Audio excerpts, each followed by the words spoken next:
in keeping with what you set out for may not be what you end up with. What happens when you had said earlier, if a dream becomes a nightmare? Can you tell us that? Reality. Dreams are not reality. If I don't know about you, but every now and then I have a dream at night. It's this fantasy world, and it's a culmination of different things that happen during your day.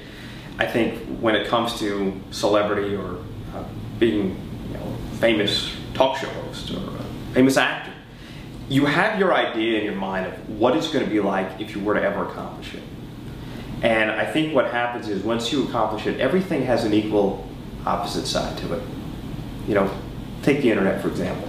We all love the internet. It's convenient, fast, information readily available. Well, there's also crazy child predators on there that are looking to do horrible, evil things.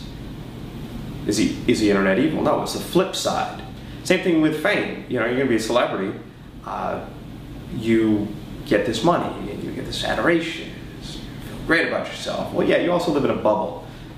Things that you took for granted, you can't do anymore. You can't just get up and go to Starbucks. You're going to have the paparazzi chasing you. Look what happened to Lady Diana. I'll give you a closer example. My boss, Len Beck, he came out with a children's book around Christmas time. I think it was a year ago. And he had an interview with Kathy Lee Gifford. And he was talking about his childhood and breaking the chains of alcoholism in the family. And she asked him, because a lot of people know that some people really hate him. It wasn't his intention to be hated, but there's the flip side of his success is that there are people who disagree with him, disagree with his conclusions, but they don't just disagree. They hate him. I mean, a vile hatred that is hard to kind of wrap your brain around. And so he can't just walk around New York City like a regular person. He has to have a security detail, not some fat dude who's just clearing the crowd. I mean, a legitimate trained professionals because of the threats. Now, that's got to take its toll. And Kathy Lee asked him, is it worth it? Was it all worth it? He gave a very interesting answer, an honest one. He said, I don't know.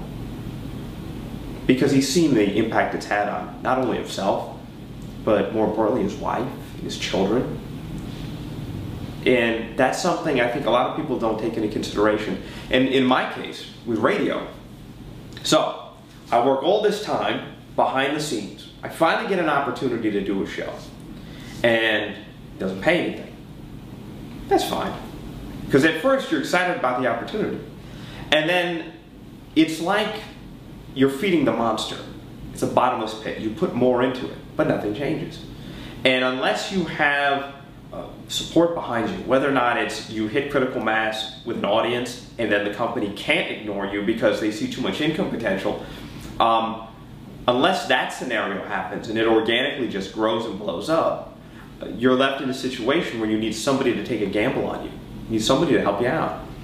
And in my particular case, I had a program director who, I don't think very much of him. He's not very good to people. And he wasn't very helpful. And I got into the situation where I'm doing a show and there was no support. And the attitude was, well, we're letting you do the show. I'm filling time for you. I think I'm doing my part. I'm putting on a great show. You're providing the opportunity. I think there's potential here. A lot of other people do. But he disagreed with my opinions, and so he just kind of let it ride. And then what happens is you start realizing you're putting in all this time, you're putting in all this effort, and you're going nowhere. And I think that applies to people who have the dream of being an actor or anything else. That when you finally get there, you realize that so often it's not what you thought it was. And so that's the reality. Because every job, I don't care what it is, no matter how good it looks on the outside, there's always a flip side. There's always a downside to every job. And so I think that's something that comes as a shock to some people. I think they think if they just arrive at that location, then whoa, it's perfect. And it's just not real life.